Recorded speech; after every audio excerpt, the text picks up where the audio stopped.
So what's the point of doing anything? I think a lot of people lose their purpose in life, and it's tough for them to figure out why they're doing anything. Why do you work? Why do I wake up early every day? And why do my feet hurt? What am I doing this for? Just to pay my bills? It's like a Kafka-esque way to think about it, but that is what a lot of us have to ask ourselves if we don't have purpose. When I was in high school and college, I just had to do class because it's something you had to do. You have these expectations placed on you just to keep up. You have to go to school. But once you're a man, you don't have to do anything, but you have expectations of doing something. Otherwise, people leave you for dead. Sometimes I have to conjure motivation from thin air. If I don't have a purpose for doing something, I have to make it up on the spot, which can be pretty useful. So when I was a kid, I used to say that when I'm an adult, I'm going to have dessert every day, something like frosted pancakes. But when you're an adult, you have to live in reality. Obviously, dessert for breakfast is not a reality, although real sugary breakfast pretty much might as well be dessert. But when you're a kid, you don't realize that you have to do things with a purpose. You can't wake up every day and have fun cake and ice cream every day for breakfast. You have to do something in life. But I think a lot of people now are just going through the system, the rat race, plugged into the matrix with no purpose. They don't realize why they're doing anything. Working for somebody else's profit and trading in your time for that, and you don't know what to do with the money outside of chase your tail, puts you in a pretty bad spot. So when you're a kid, you can see what really matters, which is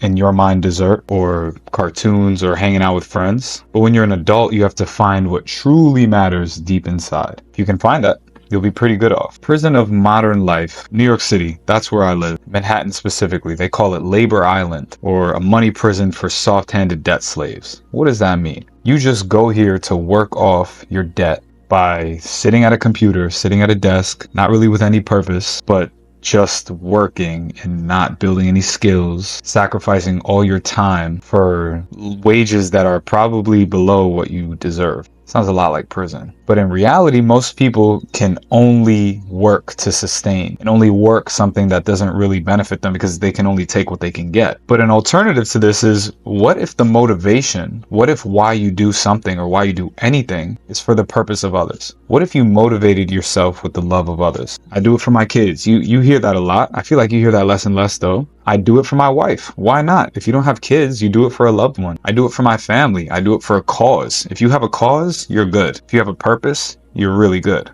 But try to find a purpose that's outside of yourself. You can do it for the greater glory of God. You can do it for your community, whatever it is, for the nation. You can literally find motivations in anything. This is a concept that comes from Victor Frankl, who is the author of Man's Search for Meaning, where the author is put in a concentration camp and he has to find meaning in the most bleak, stark, grim place ever known to man, or one of them. It's pretty difficult to find purpose in a concentration camp, but he did it. And he wrote a whole book about it and created a philosophy out of that. So he realizes that humans are one of the only ones that can do this. We can create purpose out of pretty much anything, out of nothing. Even dolphins and intelligent animals like elephants and whatnot, they can find no purpose in being in a zoo. So they get sick and die. Humans kind of experience a similar thing in modern life, except we have the power of our mind to ascribe meaning to why we do things. And being able to transcend these things is what gives us purpose and meaning in our life. So that's very valuable, and it's good to know. I really highly recommend Man's Search for Meaning. So the existential crisis looks a lot like this. I gotta buy a new tie for work, right? We gotta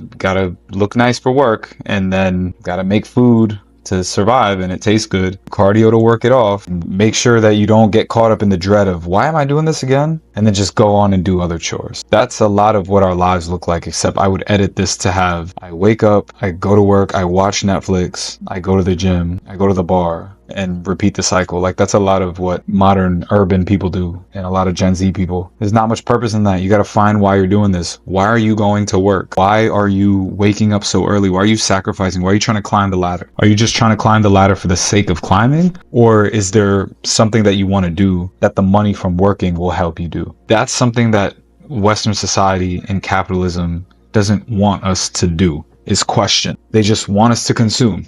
Do more work, buy more things, spend more money, don't save, give your money back into the system, and most importantly, give yourself and your labor and your time directly to the system.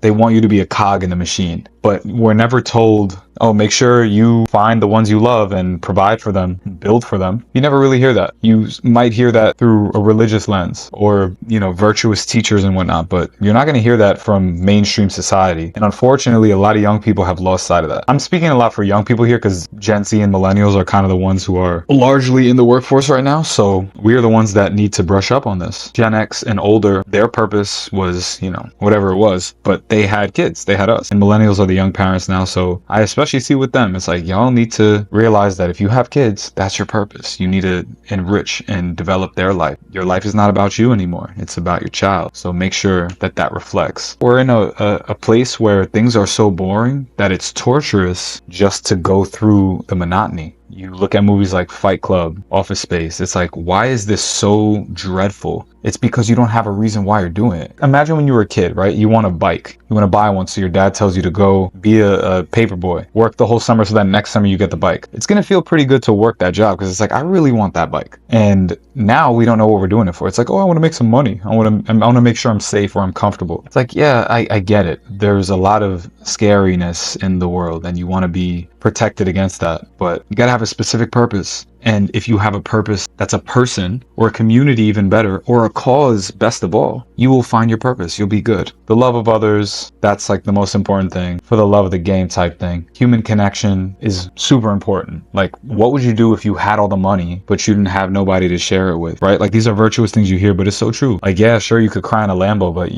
bro, a Lambo, like, what the hell does that even mean anymore? Nobody cares about that. Like 5 years ago, this would have been a different discussion. 10 years ago, it's like, yeah, cars, Lamborghini, sneakers, that's all really cool. But it's 2025, like nobody cares about that, bro. Nobody cares that you have it. And if you had a Lamborghini, it would get tired in a couple days. How can anything you do serve other people? Can you push really hard at the gym because you want to be able to relay that experience of pushing hard and persevering to your younger cousin who doesn't yet work out, right? Something like that. You want to have really good cardio so that one day with your kids, or if you have kids now, you'll be able to spend quality time with them. Everything is for the benefit of something positive. You could think of it the greater good of God or the greater glory, whatever it is. Or you can think of people that are already in your life. How can I benefit them with this? Use your imagination. You can find millions, literally millions of different ways to live your life on behalf of others. And if you want to recall cherished memories, be like, that makes me feel really good. I want more of those. How can we create these together? How can I help provide and create a platform to where my loved ones can feel this same joy that I'm feeling? The love hack. It's like a life hack, but it's love. Do things for love. It's supposed to sound super cheesy. It's supposed to sound super soppy because it is. It's love. Like, it's supposed to be emotional without words. It was like a warm hug, like a warm sweater. What if you felt that pretty much all the time? You can imagine your way into it. Like I said, memories, think about loved ones. Something that comes to mind, when I was a little kid, it used to be hard for me to smile in pictures. Like, even now you might see I'm not so expressive. When I was a kid, my mom used to tell me, imagine your cousins, imagine your little sisters. Just like imagine them when they were babies, they were really young. So I used to just smile when they came to mind. So you can do that whenever. We all have cherished memories. This is an infinite resource that we can continue to do. That's the whole point of life. It's like little moments of joy, like sitting around the campfire, except we are humans and not these AI humanoids. That's the point of why we do anything, is to feel the joy and the love of others and to create more opportunities of that, rather than living in this hedonistic world where we just kind of consume everything and don't contribute back. So think about a love hack that could help you find your purpose or help you find purpose in why you do whatever you do. And if you can find something else that brings you satisfaction and purpose, maybe you should do that instead of what you're doing. I'm not saying quit your job, but if you find something that's more important than your job, maybe you want to think twice about it. I appreciate y'all watching this video. Let me know what you think about this style of video. I've never done it before. I think it's pretty useful. So yeah, peace.